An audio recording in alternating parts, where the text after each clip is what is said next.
بسم اللہ الصلاۃ والسلام علی رسول اللہ۔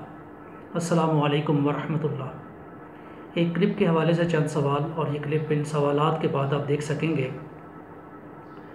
اس حوالے سے سوالات یہ ہیں، اور آپ ان پر غور کیجئے گا، پہلے سوالات پر اور پھر کلپ میں جو الفاظ آئے ہیں اور جس طرح بیان کیا گیا ہے ان پر۔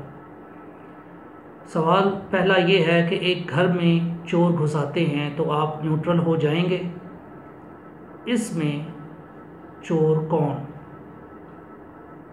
دوسرا سوال، یہ مثال کس کے لیے دی گئی ہے اور کس کے حوالے سے دی گئی ہے؟ اس کے بعد مسند احمد کی صحیح بخاری کی ایک حدیث، صحیح بخاری ہی کی حدیث کہ اس کا صحیح بخاری کا ہی ریفرنس اس کلپ میں موجود ہے۔ صحیح بخاری 3772۔ جب علی رضی اللہ تعالیٰ عنہ نے عمار اور حسن رضی اللہ عنہما کو کوفہ بھیجا تاکہ لوگوں کو اپنی مدد کے لیے تیار کریں، تو عمار رضی اللہ عنہ نے ان سے خطاب کرتے ہوئے فرمایا، مجھے خوب معلوم ہے کہ عائشہ رضی اللہ عنہا رسول اللہ صلی اللہ علیہ وآلہ وسلم کی زوجہ ہیں، اس دنیا میں بھی اور آخرت میں بھی، لیکن اللہ تعالیٰ تمہیں آزمانا چاہتا ہے کہ دیکھے کہ تم علی رضی اللہ عنہ کی اتباع کرتے ہو یا عائشہ رضی اللہ عنہا کی۔ اسی حوالے سے مسند احمد کی حدیث 12339، اسلام 360۔ حضرت عمار رضی اللہ تعالی عنہ نے خطبہ دیا اور کہا، میں جانتا ہوں کہ سیدہ عائشہ رضی اللہ عنہا دنیا اور آخرت میں رسول اللہ صلی اللہ علیہ وآلہ وسلم کی زوجہ ہیں، لیکن اللہ تعالیٰ نے تمہیں اس موقع پر آزمایا ہے کہ تم سیدنا علی کا ساتھ دیتے ہو یا سیدہ عائشہ رضی اللہ عنہا کا۔ ان دونوں احادیث میں کیا ہے؟ اللہ تعالیٰ کے ساتھ ہے یا حضرت علی رضی اللہ تعالیٰ عنہ کے ساتھ؟ یہ آپ خود سے فیصلہ کر سکتے ہیں۔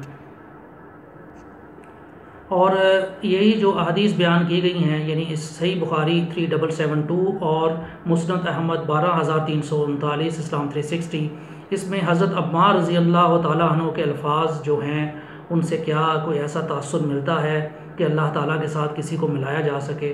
اور یہ سوال بھی ہے کہ کیا اللہ تعالیٰ کے ساتھ کسی کو ملایا جا سکتا ہے؟ کیا کلپ میں جو حدیث بیان کی گئی ہے اس کے حوالے سے تصحیح درکار نہیں ہے؟ اگرچہ وہ بھی صحیح بخاری کی حدیث ہے، لیکن جو صحیح بخاری اور صحیح مسند احمد کی جو حدیث بیان کی گئی ہیں ان کے حوالے سے کیا اس میں ان الفاظ میں تصحیح درکار نہیں ہے؟ ایک اور حدیث جو کہ اکثر بیان ہوتی ہے وہ بھی میں اس حوالے سے پڑھ دیتا ہوں۔ سیدنا عبداللہ بن عباس روایت کرتے ہیں کہ ایک صحابی نے رسول اللہ صلی اللہ علیہ وآلہ وسلم سے ایسے کہا، یا جو اللہ چاہے اور جو آپ چاہیں، تو آپ صلی اللہ علیہ وآلہ وسلم نے ارشاد فرمایا، تو نے مجھے اللہ کے برابر بنا دیا، بلکہ صرف یہ کہو کہ جو اکیلا اللہ چاہے۔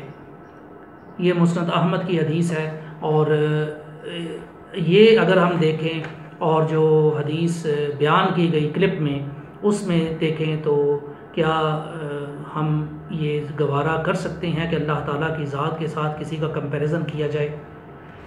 اور کیا مقابلتاً کوئی صحابی اس طرح بات کر سکتا ہے اللہ تعالیٰ کے حوالے سے مقابلتاً، یا جو حدیث بیان کی گئی ہے پھر اس حوالے سے تصحیح درکار ہے؟ کیا جو مسند احمد کی یہ جو حدیث ہیں جس میں وہ نبی صلی اللہ علیہ وآلہ وسلم کے الفاظ ہیں، یہ اس بات کا ثبوت نہیں ہے کہ جو بات کلپ میں کہی گئی یا جو آپ سنیں گے وہ ٹھیک نہیں ہے، اور اس حوالے سے تصحیح درکار ہے؟ ان حوالوں سے ذرا غور کیجئے گا اور ذرا دھیان دیجئے گا اور غور کریں کہ ہمیں اس طرح کی چیزوں سے اجتناب ہی کرنا چاہیے۔ آئیے وہ کلپ سنتے ہیں۔ صحیح بخاری میں حدیث آتی ہے، اور امام بخاری کے قربان جاؤں، امام بخاری نے کوئی دو نمبری نہیں کی ہے۔ یہ حدیث چھپا بھی سکتے تھے۔ حضرت عائشہ کے فضائل پہ ایک چیپٹر باندھا، چیپٹر کا نام ہے فضائل عائشہ، اور حدیث لے کے آ رہے ہیں کہ عمار ابن یاسر نے خطبہ دیا۔ میں نے کربلا والے ریسرچ پیپر میں حدیث ڈالی ہوئی ہے۔ عمار ابن یاسر نے کوفے کے ممبر پہ خطبہ دیا اس حال میں کہ حسن ابن علی پہلی سیڑھی پہ بیٹھے ہوئے ہیں، اور حضرت عمار ابن یاسر حالانکہ عمر میں کتنے بڑے ہیں، حضرت عمار کی عمر تقریباً 90 سال تھی اس وقت، حسن ابن علی جو ہے وہ تو ینگ تھے، حضرت حسن کو اوپر بٹھایا، خود نیچے کھڑے ہوئے اور کہا لوگو اللہ نے تمہیں آزمایا ہے، ایک طرف دنیا اور آخرت میں تمہارے نبی کی بیوی عائشہ ہیں، دنیا میں بھی اور آخرت میں بھی، یعنی ان کو جنتی بھی مان رہے ہیں اور مومنہ بھی مان رہے ہیں، اور دوسری طرف امیر المومنین علی ابن ابی طالب ہیں جن کی اطاعت اللہ کی اطاعت ہے، کیوں؟ یا ایھا الذین آمنوا اطیعوا اللہ واطیعوا الرسول واولی الامر منکم۔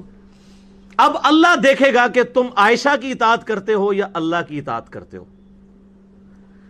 رسپیکٹ ڈیو دی اپنی جگہ کہ وہ دنیا اور آخرت میں بیوی ہیں، لیکن یہاں پہ وہ غلط ہیں، یہاں ایک طرف اللہ ہے ایک طرف عائشہ ہے، اور امام بخاری سے حضرت عائشہ کے فضائل میں لے کے آئے ہیں، اور آدھی حدیث نہیں لے کے آئے، وہ تو اتنا بھی ڈال سکتے تھے کہ عائشہ دنیا اور آخرت میں تمہارے نبی کی بیوی ہیں۔ آج کل کے سعودی پیڈ اگر کوئی امام بخاری ہوتے ہیں نا تو وہ یہی کرتے، آگے پیچھے کی چیز ہی نہ ڈالتے کہ جی عمار ابن یاسر نے فرمایا کہ عائشہ دنیا اور آخرت میں تمہارے نبی کی بیوی ہیں، لیکن انہوں نے پورا ایک خطبہ دیا ہے کہ وہ جمل کے لیے وہ بصرہ سے روانہ ہو چکی ہیں، وہ کوفے میں آ کے، کوفے کے لوگ چونکہ نیوٹرل ہو گئے تھے نا، اور وہ کہہ رہے تھے نہ ہم علی کے ساتھ ہوں گے اور نہ عائشہ کے ساتھ ہوں گے، تو عمار ابن یاسر نے وہاں خطبہ دیا کہ بھائی یہ کیا طریقہ ہے کہ نیوٹرل ہو گئے ہو، حق کا ساتھ دو، ایک گھر میں چور گھس جاتے ہیں اگر تو آپ نیوٹرل ہو جائیں گے، آپ کا کام ہے کہ آپ گھر والوں کا ساتھ دیں، نہ کہ آپ کہیں گے جی آدھا آدھا مال کر لو دونوں، یار لڑائی جھگڑا بری چیز ہے، لیکن یہ بڑا جگرے والا کام ہوتا ہے۔ دنیا اور آخرت میں تمہارے نبی کی بیوی ہیں تو رسپیکٹ دی، ایک گھر میں چور گھس جاتے ہیں اگر تو آپ نیوٹرل ہو جائیں گے، آپ کا کام ہے کہ آپ گھر والوں کا ساتھ دیں، نہ کہ آپ کہیں گے جی آدھا آدھا مال کر لو دونوں، یار لڑائی جھگڑا بری چیز ہے۔